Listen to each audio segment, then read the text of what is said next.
کربلا کربلا کربلا کربلا کربلا کربلا کربلا میں خاک کربلا ہوں، رتبہ میرا جدا ہے۔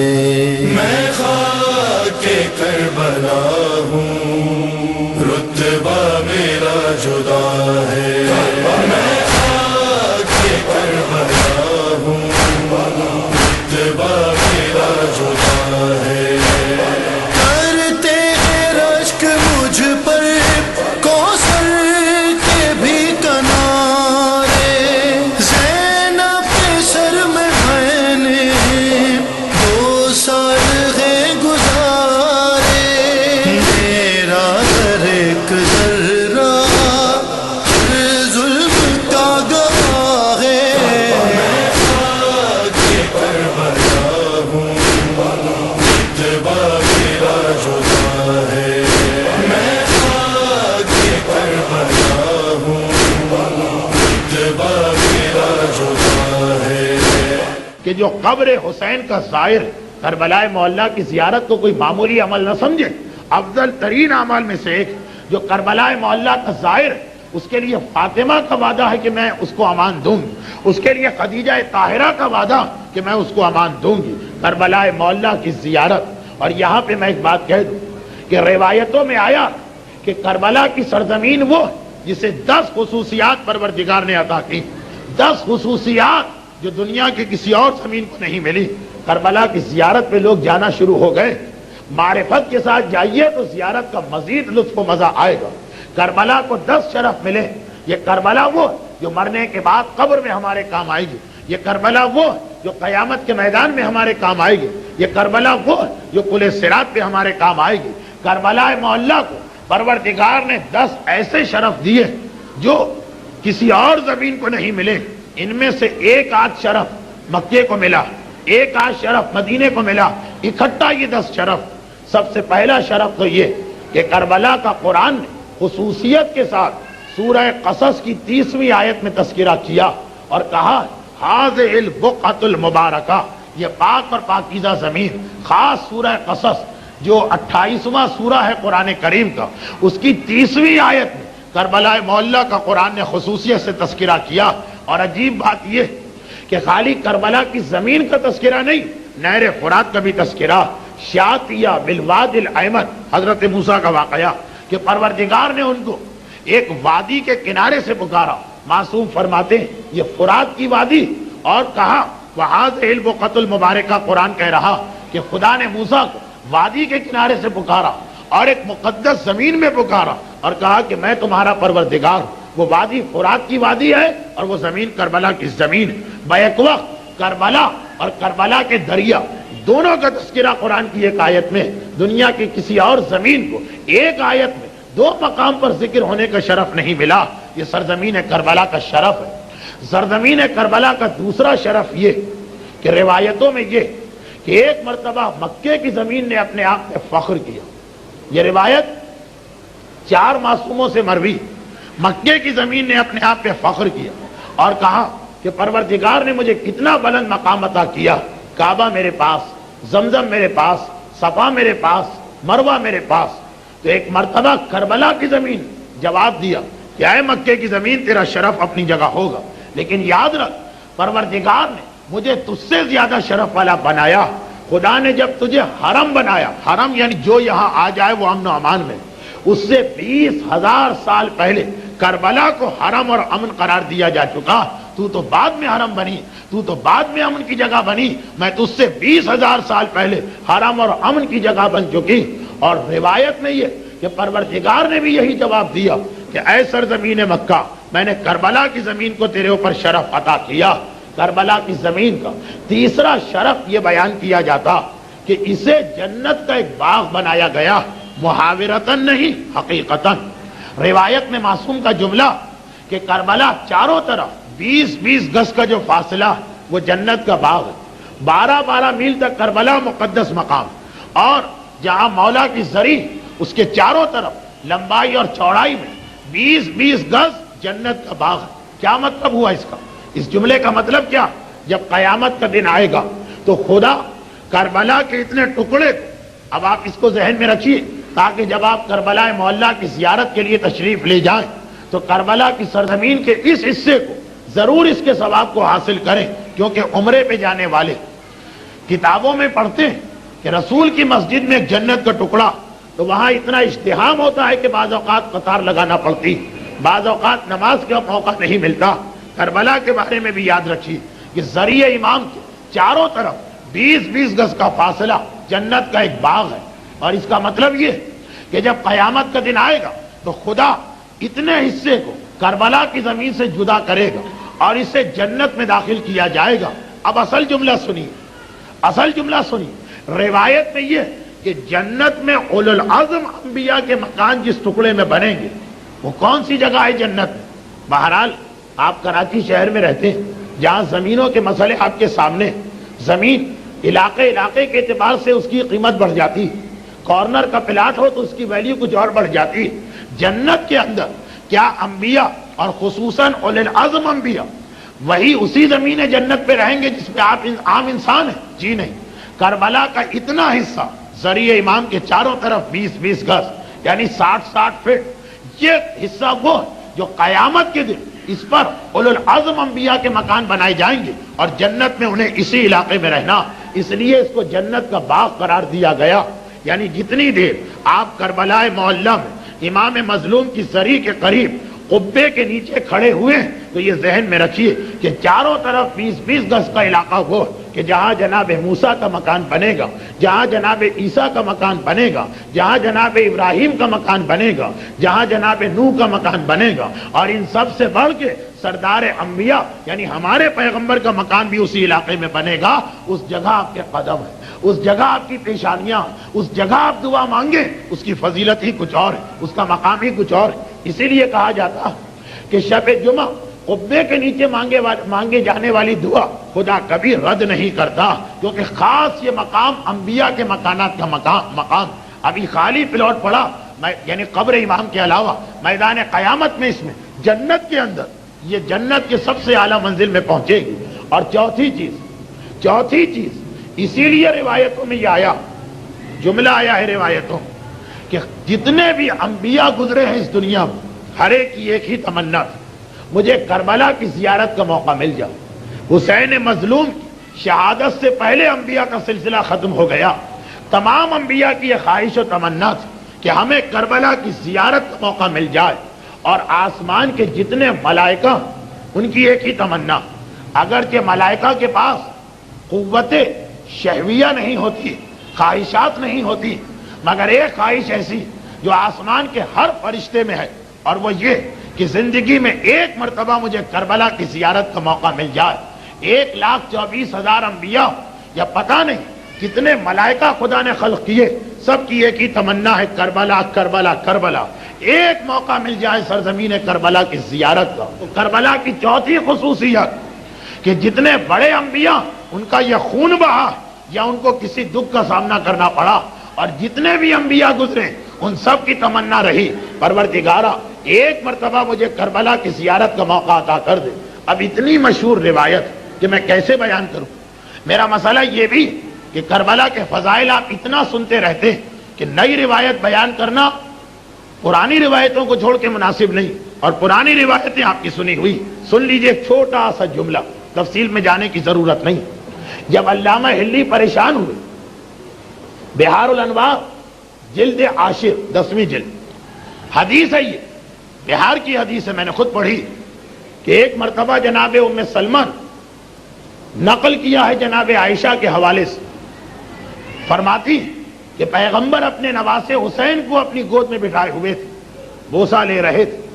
میں نے کہا اللہ کے رسول آپ حسین سے بہت زیادہ محبت کرتے ہیں۔ رسول نے کہا تم حسین کی بات کر رہی؟ ارے جو حسین کی قبر کی ایک مرتبہ زیارت کر لے اب وہ میرا محبوب بن جاتا۔ رسول اللہ کے محبوب ہیں اور ظاہر حسین رسول کا محبوب، میں اس سے محبت کرنے لگتا ہوں۔ اور اگر کوئی آدمی ایک مرتبہ قبر حسین کی زیارت کرتا، میں خدا سے کہتا ہوں پروردگارا جو میں نے حج کیا ہے عمر سمیت، میرے حج کا ایک ثواب اس کے نام اعمال میں ڈال دو۔ مرتبہ حیران ہو کر کہا اللہ کے رسول آپ اپنے حج کا ثواب، ایک تو روایت ہے کہ حج کا ثواب ملتا ہے لیکن نہیں رسول کے حج کا ثواب، کہا تمہیں ایک حج پہ تعجب ہے، میں تو خدا سے دعا کرتا ہوں کہ میرے 2 حجوں کا ثواب ظاہر حسین کے نام اعمال میں ڈال دو۔ تعجب ہوتا گیا، ثواب بڑھتا گیا، یہاں تک کہ جب پیغمبر نے فرمایا کہ میں خدا سے یہ سوال کرتا ہوں جو حسین کی قبر کی زیارت کر لے میرے 90 حجوں کا ثواب اس کے نام اعمال میں ڈال دیا جائے، تو اب ایک مرتبہ روایت رک گئی۔ اب اس کے بعد سوال کرنے والے نے سوال نہ کیا۔ علامہ ہلی کا واقعہ بہت ہی مشہور ہے، تفصیل میں نہیں جاؤں کہ جب انہوں نے یہ روایت پڑھی تو تعجب میں پڑ گئے۔ 90 حجوں کا ثواب ایک زیارت پر، اور حج بھی عام حج نہیں، رسول کی حج۔ حیران ہو گئے کہ یہ کیسے ہو سکتا، اور پھر وہ واقعہ پیش آئے کہ ایک دن اسی نیت کے ساتھ مسجد سیلا جانا شروع کیا کہ روایت جب میری سمجھ میں نہیں آ رہی، علامہ کے مقابلے میں کوئی عالم دنیا میں اس وقت نہ تھا، اب یہ روایت مجھے کون سمجھائے گا؟ ہاں 40 شب بدھ مسجد سیلا میں گزارنے والے کو امام کی زیارت ملتی ہے، میں امام کی زیارت کر کے یہ مسئلہ پوچھوں گا۔ 40ویں شب بدھ 39 شب بدھ تو اعمال مسجد سیلا انجام دی، 40ویں شب بدھ راستے میں ایک اجنبی سے ملاقات ہو گئی اور اس نے کہا کہ اے علامہ آپ بہت پریشان نظر آ رہے ہیں، کہا کہ یہ روایت کو سمجھنا 39 راتوں سے زحمت اٹھا رہا ہوں، آج آخری رات خدا معلوم امام ملے یا نہ ملے۔ کہا کہ امام کا انتظار تو ٹھیک، مجھے بتاؤ شاید میں تمہارا مسئلہ حل کروں۔ جب روایت بتائی تو آپ کو یاد ہے مشہور واقعہ، وہ بادشاہ والا واقعہ پڑھا جا رہا، بادشاہ والی مثال دی جا رہی کہ ایک بادشاہ شکار کے دوران اپنے سپاہیوں سے بچھڑ گئے اور بھوک اور پیاس کے عالم میں مرنے کے قریب ایک بڑھیا کی کٹیا تک پہنچ گیا، جھوپڑی تک پہنچ گئے، جس کے پاس نہ کوئی مددگار ہے، نہ کوئی دولت ہے، نہ کوئی کاروبار، فقط ایک بکری جس کے دودھ پہ اس کا گزارا۔ جب دیکھا کہ پیاس سے مرتا ہوا شخص میرے پاس آیا، تازہ دودھ اس کو پلا دیا، لیکن بھوک بھی اتنی شدید لگ رہی، بڑھیا بھوک کو دیکھ کے اپنی بکری کو ذبح کیا اور اس کے کباب بنا کے اس کو کھلائے کہ اتنے میں ایک مرتبہ بادشاہ کے سپاہی آ گئے، کہا کہ اے ضعیفہ اگر کبھی شہر آ تو مجھ سے ضرور ملنا۔ اے ہلی اتنا بتاؤ کہ اب اگر یہ بڑھیا کبھی اس بادشاہ کے پاس جائے تو بادشاہ اسے کیا دے گا؟ ایک بکری اس نے دی، بادشاہ ایک بکری دے دے کافی ہے؟ علامہ ہلی نے کہا نہیں۔ 2 بکری دے دے کافی ہے؟ نہیں۔ 10 بکریاں دے دے کافی ہے؟ نہیں۔ 100 بکریاں دے دے کافی ہے؟ نہیں۔ وہ سوال کرتا ہے پھر اے علامہ یہ بتاؤ کہ کتنی بکریاں دے؟ کہا بکری نہیں، جو بادشاہ کے پاس ہے سب دے دے۔ حیران ہو کے اس آدمی نے، حیران تو نہیں حیرت کا اظہار کرتے ہوئے کہا یہ کیسے ممکن، ایک بکری کا اتنا بدلہ؟ کہا بکری کی بات نہیں، بڑھیا کے پاس جتنا تھا سب اس نے بادشاہ پہ قربان کر دیا۔ اب عدل کا تقاضا یہ ہے کہ حاکم کے پاس جتنا ہے وہ سب اس کو دے دے۔ کہا بس یہی تیرے اعتراض کا اور یہی تیری حدیث کا جواب ہے کہ حسین یہ بتاؤ کہ کیا چیز بچا کے رکھی تھی؟ ہر چیز تو خدا پہ قربان کر دی، اب اگر پروردگار سب کچھ حسین پہ قربان کرے تو اس میں تعجب کی کیا بات؟ تو یہ وہ منزل جس سے پہلا دوسرا مسئلہ بھی حل ہو کہ مقام کعبے سے مقام کربلا بلند، یہ روایتوں میں آیا جیسا آپ نے سنا کہ 90 رسول کے حج کا ثواب مل رہا، اور پھر ہر نبی اور امام اور ہر ملک کی خواہش ہے کہ کربلا جانے کا موقع ملے۔ کربلا کی 5ویں خصوصیت، اصل میں تو مجھے کربلا کی 10ویں خصوصیت کے عنوان پہ آج گفتگو کرنا تھی، لیکن میں نے سوچا کہ 9 باتیں اور آپ سن لیں تو شاید کوئی نئی بات آپ کو پتا چل جائے۔ 5ویں چیز وہ تو وہی ہے جس پر ہمارے یہاں بھی عمل ہوتا، کربلا سے ہر آنے والا تسبیح لے کے آتا ہے، تربت لے کے آتا، خاک شفا کی سجدگاہ تربت۔ روایتوں میں یہ کہ جب بھی کوئی فرشتہ کربلا کی زیارت کر کے واپس آسمانوں پہ جاتا تو آسمان کی حوریں اور آسمان کے فرشتے اس سے ایک ہی ہدیہ مانگتے ہیں، تم کربلا سے آئے ہو، کربلا کی تسبیح اور کربلا کی تربت دے دو، اس سے بہتر کوئی تحفہ ہم کو نہیں مل سکتا۔ جنت کی حوروں کی تمنا یہ، آسمان کے ان فرشتوں کی خواہش یہ جو کربلا کی زیارت اب تک نہیں کر پائے، ان کی باری نہیں آئی، خدا باری باری دیتا۔ دنیا کا کوئی اور مقام ایسا نہیں کہ جہاں کی تربت اور جہاں کی تسبیح جنت کی حوریں مانگ رہی اور آسمان کے فرشتے مانگ رہے ہیں۔ یہ زمین کربلا کا شرف، زمین کربلا کا چھٹا شرف یہ کہ زمین کربلا سے ایک ایسی خوشبو آتی، بہار الانوار ہی کی روایت ہے کہ حسین مظلوم کی شہادت سے پہلے ایک فرشتے کو پتا چلا کہ یہ وہ مقام جہاں پہ حسین کو شہید ہونا، غم و علم کے عالم میں اس نے اپنے بال و پر کو نوچ دیا اور ایک مرتبہ سر پیٹ کے کہنے لگا کہ اے سمندروں کی مخلوقات، اے زمین پہ رہنے والے حیوانات، اے آسمان کے فرشتوں، حسین کا غم ابھی سے شروع کر دو، نواسہ رسول شہید ہونے والا۔ اور پھر جب وہ آسمان کی جانب گیا تو اپنے ساتھ کربلا کی ذرا سی مٹی کو لے کے گیا۔ آسمان پر حتیٰ یہ کہ جنت میں اتنی خوشبودار کوئی چیز نہیں تھی، چنانچہ جنت کی حوروں اور جنت کے غلمان اور جنت کے فرشتوں تک نے کہا کہ ارے یہ مٹی ہمیں بھی سونگھا دو، ایسی پاک اور پاکیزہ خوشبو ہم نے جنت میں کبھی نہیں سونگھی۔ معصوم فرماتے ہیں کربلا کی مٹی کو اٹھانے کا نتیجہ یہ نکلا کہ وہ مٹی تو جتنی خوشبو ہے وہ فرشتہ اس کے جسم سے مشک و عنبر کی خوشبو قیامت تک کے لیے جاری ہو گئی۔ اور پھر ہمارے چوتھے امام نے فرمایا کہ اے ہمارے شیعوں، جب کبھی میں میدان کربلا میں جاتا ہوں تو سیب سے زیادہ بھینی بھینی خوشبو مجھے اپنی بابا کی قبر کے اطراف سے آتی۔ اور اگر ہمارا کوئی مخلص ماننے والا سحر کے وقت، جو سحری کا وقت ہے، اس وقت ہمارے بابا کے قبر کے قریب جائے گا، مخلص شیعہ، وہ یہ خوشبو کو محسوس کرے گا جو ساری دنیا میں، حتیٰ یہ کہ جنت میں بھی اس کے مقابل کی کوئی خوشبو نہیں۔ کربلا کی مٹی کی ساتویں خصوصیت کہ اسے خاص سجدگاہ قرار دیا گیا۔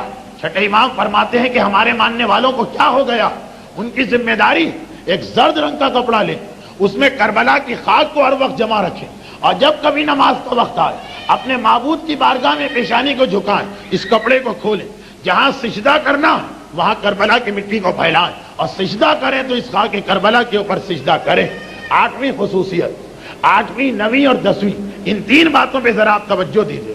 آٹھویں میدان کربلا کی آٹھویں خصوصیت یہ بیان کی جا رہی، زائر تو جاتے ہیں کربلا، ان کو معلوم ہونا چاہیے کہ ان کے پیروں کے نیچے جو خاک کربلا کا ایک ایک ذرہ لگ رہا، یہ خصوصیات اس سب میں، سوائے وہ تیسری بات کے کہ جسے 20 گز میں محدود کیا گیا، ورنہ باقی جتنے آپ فضائل کربلا سن رہے ہیں یہ آپ کے مسافر خانے کے بھی ہیں، یہ اس سڑک کے بھی ہیں کہ جہاں آپ چل رہے ہیں، یہ اس جگہ کے بھی ہیں کہ جہاں پہ آپ خرید و فروخت کر رہے ہیں، پوری خاک کربلا کے فضائل۔ آٹھویں خصوصیت کہ کربلا کی مٹی میں خدا نے شفا رکھی، خاک شفا اسی لیے کہتے ہیں، اور کربلا میں زری کے قریب مقام دعا رکھا، یہاں کی ہر دعا قبول، مٹی ہر بیماری کے لیے شفا، اور ایسی شفا، ایسی شفا، ایسی شفا کہ یہ جملہ ہے روایت کا، یہ روایت کا جملہ کہ اگر کوئی آدمی کربلا جاتا تو چونکہ وہ خاک شفا کے قریب جانے والا، ذرا دیکھیے خاک شفا کے اثرات، کربلا کا مطلب کیا، ہم زری تک جائیں گے، خاک شفا کے قریب تک جائیں گے۔ جب کوئی کربلا جانے کا ارادہ کرتا تو جس دن سے اس کا سفر شروع ہوتا، جتنا سفر کا وقت ہے، جتنا واپسی کا وقت ہے، جتنا کربلا کا قیام، اس کی عمر میں اس کو نہیں لکھا جاتا۔ مثلا ایک آدمی کی عمر 60 سال ہے، اگر کربلا کے سفر میں 6 مہینے لگتے ہیں تو 60 سال اور 6 مہینے آٹومیٹک اس کی عمر ہو گئی، یعنی اس دوران عمر کا میٹر پروردگار بند کر دیتا۔ راوی نے کہا مولا کچھ لوگ زمین کربلا میں انتقال کر جاتے ہیں، کہا یہ وہ لوگ کہ سفر کربلا شروع ہونے سے پہلے 1 منٹ پہلے یا 1 دن پہلے اپنے وطن میں ان کو انتقال کرنا تھا، عمر وہاں ختم ہو رہی تھی۔ پروردگار عالم کیونکہ اب عمر کا میٹر تو بند ہو گیا، انہیں کربلا کی زمین تک آنے کا موقع دیا، جس کا کربلا میں انتقال ہوا۔ اصل میں یہ وہ آدمی ہے جسے اپنے شہر میں مرنا تھا، لیکن چونکہ زیارت کا ارادہ کر لیا، پروردگار نے کہا اتنی زندگی میں بڑھا دیتا ہوں کہ حسین کی قبر تک پہنچ جاؤ، حسین کی قبر کے زائر بن جاؤ۔ یہ کربلا کی 8ویں خصوصیت، اور دنیا کے کسی علاقے کی مٹی میں یہ خصوصیت نہیں کہ وہاں پہنچنے سے پہلے، وہاں پہنچنے کے بعد اور وہاں سے واپس آنے کے بعد اپنے وطن پہنچنے تک عمر نہیں بڑھتی، اتنا حصہ لکھا ہی نہیں جاتا، عمر کے اندر وہ کاؤنٹ ہی نہیں ہوتا۔ جب خاک شفا کے قریب جانے کا ارادہ کر لیا اور اتنی زندگی مل گئی تو جو خاک شفا استعمال کرتا، ہر بیماری کا علاج اس کے اندر، روایت یہ حتی الموت، بعض اوقات موت ٹل جاتی ہے خاک شفا سے، اور جہاں سے خاک شفا اٹھائی جاتی وہ جگہ مقام دعا، مقام دعا خاص دعا کا مقام، ہر دعا قبول ہے۔ خاک شفا تو ہر بیماری کا علاج ہے، اور جہاں سے خاک شفا لی جا رہی، جتنا اس کے قریب ہے اتنا دعا قبولیت کے قریب. اور کیسی دعا یہ بھی سن لیجیے, عام دعا نہیں, کیسی دعا. راوی کہتا ہے کہ میں سامرہ کسی کام سے آیا, 10ویں امام امام علی النقی علیہ الصلوۃ والسلام کی زیارت کا موقع ملا. میں امام کے پاس گیا, متوکل عباسی کا زمانہ, مظالم کی وجہ سے امام بیمار ہے, بیماری کے عالم میں. سوال کیا کہ تم یہاں سے کہاں جاؤ گے؟ میں نے کہا مولا کوئی کام ہے کیا؟ کہا کہ ہاں, خاص میری ایک حاجت, اگر تم کربلا چلے جاؤ اور میرے جد کی قبر کے قریب کھڑے ہو کے میری صحت کے لیے دعا مانگو, یہ خدمت میں تمہیں دینا چاہتا ہوں. راوی نے وعدہ کیا, باہر آئے, شہر میں پہنچے, شیعہ مل گیا علی ابن ہلال. پوچھا بھائی کہاں سے آتے ہو؟ سارا واقعہ سنا ہے. کہا کہ میری تو سمجھ میں نہیں آتا, یہ تو بالکل غلط بات لگ رہی. خود 10ویں امام حسین کے بیٹے, ان کا خون حسین کا خون, ان کا گوشت حسین کا گوشت, ان کا اپنا مقام بہرحال کربلا کی مٹی سے تو بلند. پھر کیا ضرورت ہے انہیں کربلا کی مٹی پہ اپنے لیے دعا منگوانے کی؟ راوی بھی چکرا گیا, بات تو صحیح. واپس آیا, فرزند رسول گستاخی نہ ہو تو ایک بات پوچھ, علی ابن ہلال جو آپ کا ماننے والا, ابھی بازار سامرہ میں اس نے مجھ سے یہ کہا کہ کہیں میں نے کوئی غلطی تو نہیں کی ہے آپ کی بات سمجھنے میں. امام کو جلال آ گیا, کہا کہ یہ بتاؤ حجر اسود بلند ہے یا میرے جد رسول خدا؟ کہا کہ رسول خدا بلند. کعبہ بلند ہے یا میرے جد رسول خدا؟ کہا رسول خدا بلند. کہا پھر کیا سبب کہ رسول خدا کعبے کی دیوار پکڑ کے دعا مانگتے ہیں, حجر اسود پہ ہاتھ رکھ کے دعا مانگتے ہیں؟ وہ تو جہاں دعا مانگے رسول. تمہیں نہیں پتا کہ خدا نے دنیا میں کچھ خاص مقام ایسے بنائے کہ جہاں کا مقصد ہی یہ ہے کہ دعا قبول ہو جائے. میرے جد حسین مظلوم کی قبر کا اطراف, وہ علاقہ کہ جو مقام دعا ہے, وہاں میں بھی چاہتا ہوں کہ میرے لیے بھی وہاں کھڑے ہو کے دعا مانگی جائے. یہ کربلا کی مٹی کا شرف ہے کہ اس کی خاک ایسی صحت دی کہ ابھی آپ کو کربلا جانے میں 15 دن ہے, سمندری جہاز سے جا رہے ہیں 7 دن ہے. کراچی سے ہی پروردگار عالم نے موت کے فرشتے کو ہٹا لیا.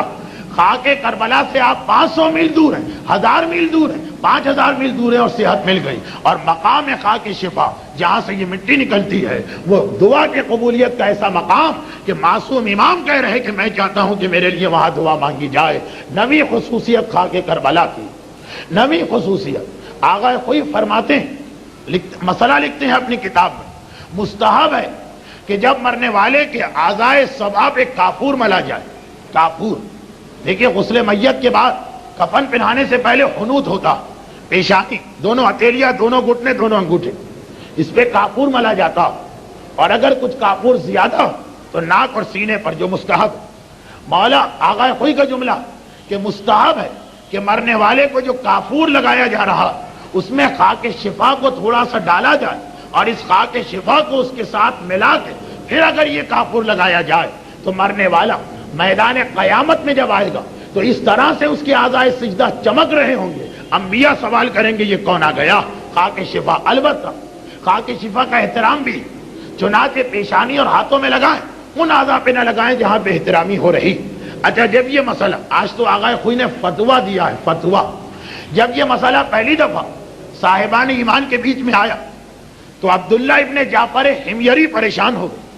خاک شفا میت کے لگائی جائے, پریشان ہو گئے. امام کی غیبت صغرا تھی, یعنی ملاقات تو نہیں ہو سکتی تھی امام زمانہ سے, خط بھجوایا جا سکتا. خط بھجوایا, فرزند رسول, لوگ آپ کے جد حسین مظلوم کی قبر کی مٹی کے بارے میں کہتے کہ اس کو کافور میں شامل کر کے مرنے والے کے لگایا جائے. کیا یہ عمل جائز ہے؟ امام زمانہ کی بارگاہ سے جواب آیا, بالکل جائز ہے, بلکہ بہتر ہے, بلکہ مستحب ہے, بلکہ عذاب خدا میں کمی کا سبب, عذاب سے بچانے والا. شیخ جعفر کتاب خصائص میں وہ واقعہ لکھتے ہیں جو 5ویں یا 6ٹھے امام میں سے کسی ایک کا, ایک عورت انتہائی گناہگار, زانیہ, اور ایسی زانیہ کہ اپنی اولاد کو بھی زنا کے راستے پہ لگا دیا. جب اس کا انتقال ہوا, یہ 5ویں یا 6ٹھے امام کے زمانے کا واقعہ, تو 3 مرتبہ لوگوں نے اس کی میت کو قبر میں دفن کیا, اور ہر تھوڑی دیر کے بعد دیکھا کہ قبر نے اس کی لاشیں کو اچھال دیا. ابھی دفن کر کے واپس آئے, اطلاع ملی کہ اس کی میت قبر کے باہر پڑی. دوبارہ دوڑ کے گئے, اسے دفن کیا, ایسی گناہگار کہ قبر کی مٹی اسے قبول کرنے کو تیار نہیں. دوبارہ گئے, پھر دوبارہ دفن کیا, پھر واپس آ کے بیٹھے, اطلاع ملی زانی عورت کا لاشا باہر آ گیا. 3 مرتبہ کوشش کی, یہ معصوم کی حدیث، تینوں مرتبہ ناکام رہے، قبر قبول نہیں کر رہی، لوگ دوڑ کے آئے معصوم کے پاس، یا پانچویں امام یا چھٹے امام، فرزند رسول اب کیا کرے، اسے دفن بھی کرنا، کہا کہ یہ اتنی بڑی گناہ گار کہ مٹی قبر اس کو قبول کرنے کو تیار نہیں، لیکن بہرحال بڑے سے بڑا گناہ گار، ایک نسخہ ایسا کہ خدا اس کے تمام عذاب کو برطرف کر سکتا، وہ یہ کہ اگر کہیں سے میرے جد حسین مظلوم کی قبر کی مٹی مل جائے، وہ مٹی کافور میں گھول کے اس کی پیشانی اور ہاتھوں پہ لگا دو، پھر دیکھو کیا ہوتا۔ اور اب جو لوگوں نے خاک شفا حاصل کر کے اس کو دفن کیا تو قبر نے قبول کر لیا، کوئی عذاب نہیں آیا۔ امام مظلوم کے قبر کی مٹی کے بارے میں ان کے پوتے پانچویں امام فرما رہے ہیں کہ بڑے سے بڑا گناہ گار خاک شفا سے مس ہو جائے تو پروردگار اس کے قبر کے عذاب کو برطرف کر دیتا۔ اور یہی میدان کربلا کی 10ویں اور جو میری آج کی اصل گفتگو تھی، 10ویں اور اہم ترین خصوصیت یہ کہ کربلا کے میدان میں انسان فشار قبر سے محفوظ رہتا، جو سخت ترین عذاب ہے، سخت ترین عذاب۔ اگرچہ بعض روایتوں میں یہ جملہ کہ انسان سوال منکر و نکیر کے سوال سے بھی بچ جاتا، اس سے بھی بچ جاتا، لیکن سوال منکر و نکیر کے بارے میں زیادہ روایتیں ہیں کہ وہ نجف کا خاصہ، نجف میں دفن ہو منکر و نکیر سوال نہیں کریں گے، کربلا میں دفن ہو فشار قبر نہیں آئے گا۔ اب بعض علماء نے اس کی ایک حکمت بیان کی، خدا معلوم، روایت میں تو نہیں، لیکن دل کو لگتی ہوئی بات ہے، ذہن قبول کرتا۔ دیکھیے آغا خوئی یہاں تشریف فرما، کتنا بڑے سے بڑا عالم کیوں نہ ہو، اسے مسئلہ بیان کرنے کی ہمت نہیں پڑے گی، اور وہ کسی سے سوال جواب نہیں کر سکے، جتنا بڑا عالم ہو اتنا ہی چھوٹا عالم سوء ادب اور توہین سمجھے گا بڑے عالم کی۔ منکر و نکیر قبر میں سوال کر رہے ہیں، لیکن مقام وہ ہے جو مدینۃ العلم کے باب مدینۃ العلم کا شہر علی وہاں پہ ہے، علی کے سامنے منکر و نکیر سوال کرے تو کیسے کرے، زبان نہیں کھل سکتی، اس لیے نجف کے اندر سوال نہیں۔ کربلا کا مسئلہ کیا؟ کربلا کا مسئلہ یہ ہے کہ کربلا خالی شہید ہی نہیں ہیں، وہ شہید ہیں جن کے لاشیں پامال۔ زمین کربلا کو اگر فشار دیکھ زمین کربلا تو ایسا نہ ہو کہ شہیدوں کے جسم کو کوئی تکلیف پہنچ جائے۔ چنانچہ زمین کربلا کو آپ نے دیکھا ہو، زخمی کو لے جاتے ہیں اسٹریچر پر، حرکت نہ ہونے پر، جھٹکے نہ لگنے پر، خاص ایمبولینس منگوائی جاتی، عام گاڑی میں نہیں، کندھے پہ ڈال کے نہیں، جو زخمی ہے اس کا خیال کیا جاتا۔ میدان کربلا اتنے زخمی شہیدوں کی آرام گاہ کہ اس کی کسی قبر میں فشار نہیں ہو سکتا۔ اور یہ تو میں نے بعض علماء کا ایک جملہ کہا، اب آئیے سن لیجئے اس کی تائید روایتوں سے۔ آغائے باقر وحید بیبہانی یہ جملہ کہتے ہیں، وحید بیبہانی، کیا عظیم شخصیت کا میں نے نام لے لیا۔ تمام موجودہ دور کے علماء کے استاد شیخ مرتضیٰ انصاری کا کل نام آیا، ان سے پہلے کے عالم، دنیا شیعت درمیان میں ایک گروہ غالب آ گیا تھا اخباری، جو تقلید کو ہی نہیں مانتے تھے۔ چنانچہ شیعت روبہ تنزل تھی، جو غیر اجتہاد کا دروازہ بند کر کے نقصان اٹھا چکے تھے، شیعت کو وہ نقصان پہنچ رہا تھا، علمی اعتبار سے شیعت ختم ہو رہی۔ آقا بیبہانی آئے سامنے، کربلا میں قیام کیا، تمام اخباری علماء سے مناظرے کی، سب کو شکست سے فاش دی، اجتہاد کا سلسلہ دوبارہ قائم کیا۔ تمام مراجع اور مجتہدین ان کا احترام کرتے ہیں کہ آج اجتہاد اگر قائم ہے تو آغا بیبہانی کی مدد سے، شیخ مرتضیٰ ان کے شاگرد، سید مہدی بحر العلوم ان کے شاگرد ہیں، صاحب ریاض ان کے شاگرد ہیں، شیخ جعفر کاشف الغطاء ان کے شاگرد ہیں، شاگردوں میں ایک سے ایک جینیس عالم۔ یہ فرماتے ہیں کہ میں نے خواب میں امام مظلوم کو دیکھا، کہا مولا آپ کے شہر میں اگر کوئی دفن ہو جائے تو کیا اس سے کوئی حساب کتاب ہو سکتا؟ حسین جلال میں آ گئے، کہا جو میری پناہ میں آ جائے، کس کی مجال ہے کہ اس کے اوپر کوئی عذاب نازل کرے یا اس سے کوئی حساب لے، وہ میری پناہ میں آیا ہوا۔ عربی میں ایک محاورہ، احما انا احما من الجراد، انا احما من مجیر الجراد، میں ڈڈیوں کو پناہ دینے والے سے بڑا محافظ۔ ایک واقعہ ہے عرب میں، ایک قبیلہ ہے بنی طے، حاتم طائی کا قبیلہ، وہاں ایک شخص صبح کے وقت بیٹھا، خیمہ لگا ہے اس کا خیمہ، اور بیٹھا، اتنے میں ٹڈیاں آئی۔ اچھا ٹڈی عرب کے لوگوں کی پسندیدہ غذا، جس طرح مچھلی شوق سے کھاتے ہیں وہ ٹڈی شوق سے کھاتے ہیں۔ چنانچہ توضیح میں ٹڈی کے خاص مسئلے کہ ٹڈی کو کس طرح سے شکار کیا جائے گا کہ وہ حلال رہے، ایک بہترین غذا۔ ٹڈیاں آ کے اس کے خیمے کے چاروں طرف بیٹھ گئی۔ ایک مرتبہ قبیلے کے لوگوں نے دیکھا کہ اتنی کثیر تعداد میں شکار آیا ہے، دوڑ کے آئے، تھیلیاں لے کے آئے جس میں ٹڈی کو بند کر کے پکڑا جاتا۔ یہ آدمی جس کے خیمے کے قریب ٹڈیاں تھیں، ہاتھ میں نیزہ لے کے کھڑا ہو گئے۔ شیخ عباس قمی نے مفاتی میں یہ لکھا، نیزہ لے کے کھڑا ہو گئے، خبردار پہلے میرا خون بہاؤ پھر ٹڈیوں تک پہنچ پاؤ گے۔ قبیلہ حیران ہوا، ارے ہم ٹڈی پکڑنے آئے ہیں، آپ کو ناراض ہونے کی کیا ضرورت؟ کہا تمہیں کیا معلوم، میرے خیمے کے اطراف میں آ گئی، یہ میرے پڑوس میں آ گئی، میری پناہ میں آئی، پڑوسی بن کے مجھے حق ادا کرنا، پہلے میں مارا جاؤں گا پھر کوئی ان کو ہاتھ لگائے گا۔ یہاں تک نیزہ لے کے حفاظت کی۔ دوپہر کا وقت آیا، دھوپ تیز ہوئی، ٹڈیاں خود اڑ گئی۔ کہا اب تم جانو اور یہ جانو، اب میرا اس سے تعلق نہ رہا۔ عربی میں اس کو کہتے ہیں کہ احما من مجیر الجراد، جراد یعنی ٹڈی، مجیر مانے پناہ دینے والا، ٹڈیوں کو پناہ دینے والے سے بڑا پناہ دینے والا۔ بعض روایتوں میں معصوم نے اپنے لیے کہا کہ جب ایک انسان اس کے پڑوس میں ٹڈی آ کے بیٹھ جائے، اس کی خاطر اپنی جان دے سکتا، تو اگر کوئی ہماری پناہ میں آ جائے تو ہم تو اس کی زیادہ حفاظت کرتے ہیں، ہم تو اس کا زیادہ خیال کرتے ہیں۔ مولا نے یہ کہا کہ میں اس آدمی سے زیادہ بڑا ہوں، اگر اس آدمی میں اتنی غیرت و شرافت کہ وہ ٹڈی کی حفاظت کر سکتا، تو جو میرے شہر میں آ جائے میں اس سے زیادہ غیرت مند ہوں۔ حسین مظلوم کا بھی یہ مسئلہ کہ اگر کوئی کربلا میں پہنچ جاتا، کتنا ہی بڑا گناہگار کیوں نہ ہو، حسین اس کو پناہ میں دیتے۔ وہ میری پناہ میں آیا، میرے پڑوس میں آیا۔ آپ کے گھر میں کوئی آ جائے، آپ کی غیرت و شرافت مجبور کرتی ہے کہ اس کی خدمت کی جائے۔ چنانچہ روایتوں میں ایک واقعہ بھی، واقعات تو بہت سارے، وقت بڑی تیزی سے گزر گیا۔ نجف سے نہیں، تہران سے ایک میت کربلا لائی جا رہی، یہ روایت شیخ عباس قمی نے اپنی کتاب میں نقل کی۔ اگرچہ اس قسم کی روایتوں میں بعض اوقات اختلاف ہوتا، چنانچہ کبھی کسی امام کے بارے میں ہے، کبھی کسی امام کے بارے میں۔ ایک ورژن اس کا یہ کہ میت لائی جا رہی ہے کربلا کی طرف، کربلا میں دفن کرنا۔ یہ لوگ میت لانے والے شام کے قریب کربلا پہنچے، بہت تھک گئے، سوچا کہ رات تو شہر سے باہر گزارو، صبح سویرے میت کو لے کے جائیں۔ ابھی میت لے کے گئے، فوراً دفن کرنا ہوگا، تھکن بہت زیادہ، تھوڑا آرام کر لو، جہاں اتنے دن انتظار کیا ایک رات اور یہ سوچ کے میت کو کربلا کے باہر ایک مقام پہ ٹھہرا کے سب آرام کے لیے لیٹ گئے۔ آدھی رات ہوئی تھی کہ ان میں سے ایک گھبرا کے کھڑا ہوا، اپنے سارے ساتھیوں کو جھنجھوڑ کے بیدار کرنے لگا، کھڑے ہو جاؤ کھڑے ہو جاؤ۔ سب لوگ کھڑے ہو گئے، کیا بات؟ کہا کہ جلدی سے میت کو لے کے کربلا میں داخل ہو جائے، جتنا جلد ممکن ہو سکے۔ بھائی بات کیا؟ کہا سوال بعد میں کرنا، پہلے میت کو میں شہر کربلا میں داخل کر دوں۔ اب جہاں سے کربلا کی حدود شروع ہوتی، میت کو وہاں پہنچایا، اب اس کو سانس میں سانس آئی، اب ٹھہر جاؤ، لیٹ جاؤ، آرام کرو۔ سب نے اس کو گھیرے میں لے لیا، یہ ماجرا کیا تھا، یہ سبب کیا ہے اس بات کا، اتنا تم نے جو زور دیا؟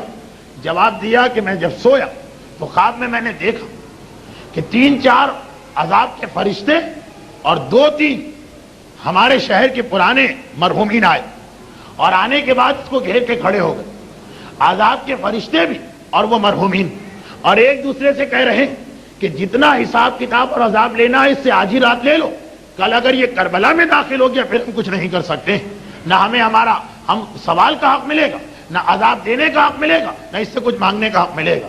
اس سے پہلے کہ یہ کربلا میں داخل ہو، جو کچھ عذاب ہے، جو کچھ سوال ہے، جو حق لینا ہے مانگ لو۔ میں گھبرا کے میں نے تمہیں اٹھا دیا، اس سے پہلے کہ وہ عذاب شروع ہو یا وہ مانگنے والے اس کی گردن پکڑ لیں، میت کو کربلا میں پہنچا دو۔ جب تم نے شہر میں پہنچا دیا تب مجھے اطمینان کی سانس آئی، اور تب میں نے سکون اور اطمینان کا سانس لیا۔ تو یہ حقیقت روایتوں میں آیا، کربلا سے ایک قدم باہر ہے، عذاب کے فرشتے بھی آئیں گے، منکر و نکیر بھی آئیں گے، اور جتنے بھی مظلوم ہیں جن کا حق ہم نے دبایا ہے وہ بھی آئیں گے۔ کربلا میں داخل ہو گئے، حسین کی پناہ میں آ گئے، حسین کی پناہ میں آ گئے، اب کوئی ہمارے قریب نہیں آ سکتا۔ ہاں، اس کا مطلب یہ نہیں کہ حسین ان لوگوں پر ظلم کرے جن کا حق دبا کے یہ آیا، اس کا بھی ایک جواب ہے، وہ کل سن لیجئے گا۔ ہاں، ساری گفتگو کا خلاصہ اب 1-2 ٹکڑے سنیے۔ کربلا کی زیارتوں میں یہ کہ مولا جو آپ کی زیارت کو آتا ہے، جو چھٹے امام نے زیارت ہم کو سکھائی، اس کی بخشش ہو جاتی عارفاً بحقہ۔ ایک شرط ہے کہ آپ کے حق کو پہچانتا ہو، حق حسین کی معرفت رکھے، ورنہ تو ہمارے ساتھ کا لشکر بھی زمین کربلا پہ مارا گیا۔ عارفاً بحقہ، ایک تو شرط ہے کہ حق حسین کو جانے، اور دوسرا حاجی علی بغدادی کے واقعے کو یاد کر لیجیے۔ زیارت پر جانے والوں میں سے حاجی علی بغدادی کی زیارت قبول، ان کے دوست کی زیارت قبول، ان تین کی زیارت قبول نہیں جنہوں نے مشہد کے سفر کو گناہ کا سفر بنا دیا۔ اب اس سے بڑھ کے بدقسمتی کیا کہ کربلا کا سفر ہمیں اتنی سعادتیں دے اور ہم حرام طریقے سے یہ سفر اختیار کریں اور اپنی تمام نعمتوں اور سعادتوں سے اپنے آپ کو محروم کر لیں۔ عارفن بے حقی بھی ہونا چاہیے، حق حسین کو پہچانے، اور جو نعمت مل رہی کہ ایسی زمین پہ جا رہے ہیں جہاں کی زیارت کی تمنا ائمہ نے کی، جہاں کی زیارت کی تمنا انبیاء نے کی، جہاں کی زیارت کی تمنا ملائکہ نے کی، جتنی دیر وہاں رہیں گے گویا ہر دعا قبول، ہر مرض سے صحت یابی، گویا جنت کے ٹکڑے میں کھڑے۔ ایسی کوئی غلطی نہ کرے کہ اپنی اس تمام محنتوں کو ختم کر ڈالے۔ یہ بھی ایک غلطی ہے جس سے زیارت کربلا کا ثواب لوگ ختم کر دیتے ہیں، یہ بھی ایک غلطی کہ خمس نکالے بغیر زیارت پہ جا رہے ہیں۔ حرام مال سے اگر حسین کی زیارت کی جا رہی، حسین کو چاہے کوئی اعتراض نہ ہو، پروردگار کیسے پسند کرے گا؟ یہ تو اس کے ولی کی توہین ہو گئی۔ اے شاعرین مولا چلنا یہاں سنبھل کر، قرآن فاطمہ کا بکھرا ہوا ہے مجھ پر، نہ جانے کس جگہ پر